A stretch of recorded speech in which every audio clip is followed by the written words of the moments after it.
Pernahkah kamu merasa, kenapa hidupmu penuh cobaan? Kenapa sesuatu yang kamu cintai malah diambil oleh Allah? Jawabannya ada dalam kisah Nabi Musa dan Khidir alaihi wassalam. Mereka melakukan perjalanan bersama, hingga Khidir melakukan 3 hal yang tampak tidak masuk akal. Pertama, ia melubangi perahu milik orang miskin.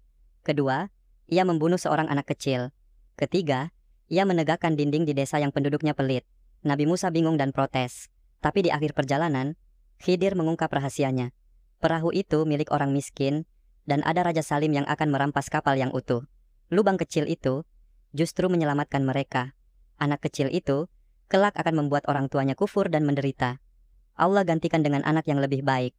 Dan dinding itu menutupi harta anak yatim yang kelak akan ditemukan saat mereka dewasa. Apa pelajarannya? Kadang yang tampak buruk hari ini adalah bentuk kasih sayang Allah yang belum kita pahami sekarang. Allah Maha Tahu, sedang kita hanya menebak-nebak.